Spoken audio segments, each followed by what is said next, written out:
Influencers आज बऱ्यापैकी जे फायनान्शियल नॉलेज देत आहेत आणि आज तुम्ही जे फायनान्शियल नॉलेज शेअर करताय ना, यामध्ये खूप डिटेलिंग आहे. तर मला तुमच्याकडून हे जाणून घ्यायचंय की एखाद्या ऑर्डिनरी व्यक्तीला फायनान्शियल प्लॅन क्रिएट करायचं असेल तर त्याने ती जर्नी कशी स्टार्ट करायला हवी? सगळ्या ऑर्डिनरी व्यक्तीला जर फायनान्शियल प्लॅनिंग सुरू करायचं असेल ना, तर पहिली गोष्ट त्यांनी त्याचं फायनान्शियल लिटरसी इन्क्रीज करायला पाहिजे.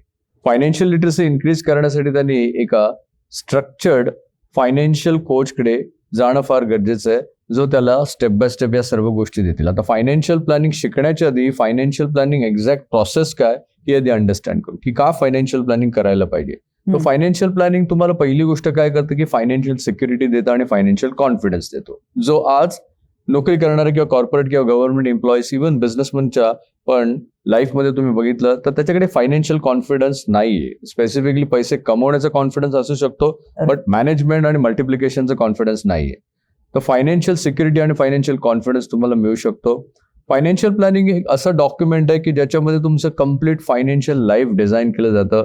म्हणजे तुम्ही काय जॉब करता, तुमचं एज किती आहे, तुम्हाला काय हेल्थ इश्यूज आहेत, हे हेल्थ इश्यूज पण का घ्यायचे, कारण भविष्यामध्ये तुम्ही ज्या इंडस्ट्रीमध्ये आहात त्या इंडस्ट्रीमध्ये तुम्हाला कोणत्या प्रकारचं स्ट्रेस आहे आणि या इंडस्ट्रीमध्ये तुम्ही किती वर्ष जॉब करू शकता.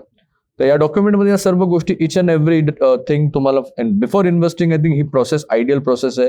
हे जे 99% लोक आहेत ते फॉलो नाही करत. त्यांना इन्व्हेस्टिंग कुठेही जे ट्रेंड असेल तो इन्व्हेस्ट करायला त्यांची मनाची इच्छा होते. डायरेक्टली प्रोडक्ट सिलेक्शन स्टार्ट करतात. या डायरेक्टली प्रोडक्ट सिलेक्शन चालू करतात, जे ऍक्च्युअली हार्मफुल आहे आणि विदाउट क्लॅरिटी तुम्ही कुठल्याही ऍसेट क्लासमध्ये इन्व्हेस्ट करता ते तुमच्यासाठी भविष्यामध्ये खूप घातक होऊ शकतं. इनफॅक्ट झालं पण असेल, बऱ्याच लोकांचं हे झालेलं आहे आय थिंक.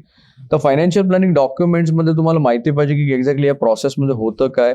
या प्रोसेसमध्ये तुम्हाला तुमचं रिस्क मॅनेजमेंट करता येतं. रिस्क मॅनेजमेंटमध्ये तुम्हाला इन्शुरन्सेस कोणकोणत्या प्रकारचे घ्यायला पाहिजेत. टर्म इन्शुरन्स आलं, हेल्थ इन्शुरन्स आलं, क्रिटिकल इन्शुरन्स आलं, देन ऍक्सिडेंटल पॉलिसी आलं. तर या चारही गोष्टींचं महत्व फार अत्यंत प्लॅनिंगमध्ये मानलं जातं, ज्याला आपण रिस्क मॅनेजमेंट. रिस्क मॅनेजमेंटमध्ये अजून एक प्रकार आहे की तुम्ही जे पैसे गुंतवता त्या पैशांवरती किती रिस्क घ्यायला पाहिजे आणि ही रिस्क तुम्हाला अंडरस्टँड करायची आहे. अंडरस्टँड करून काय करायचं की तुम्हाला योग्य मालमत्तेमध्ये ऍसेट क्लासमध्ये ना तुमचे पैसे डिवाइड करायचे. म्हणजे मेजरली जे 5 ट्रेडिशनल ऍसेट क्लास आहेत, जसं कॅश आहे, लिक्विड ऍसेट आहे, डेट आहे, रिअल इस्टेट, इक्विटी आणि तुम्ही गोल्ड ऍसेट क्लास, ज्याला ट्रेडिशनल ऍसेट क्लास मी म्हणतो.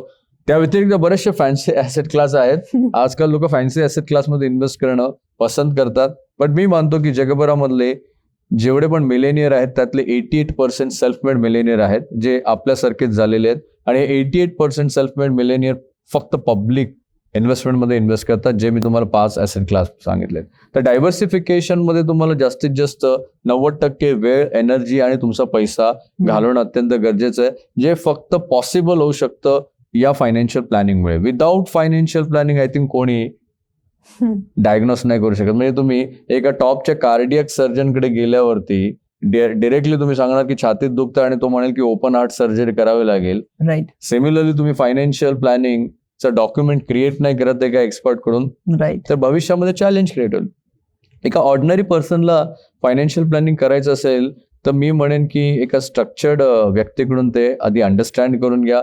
ऑर्डिनरी असू दे किंवा एक्स्ट्रा ऑर्डिनरी असू दे, मिडल मॅनेजमेंट ग्रुपमध्ये असू दे किंवा एक्झिक्युटिव्ह लेवल असू दे, फिमेल असू दे, हाऊसवाईफ असू दे, कोणी असेल, इव्हन स्टुडंट असेल तरी पण फायनान्शियल प्लॅनिंग मस्ट डॉक्युमेंट आहे. ही स्किल लर्न करणं फार गरजेचं आहे.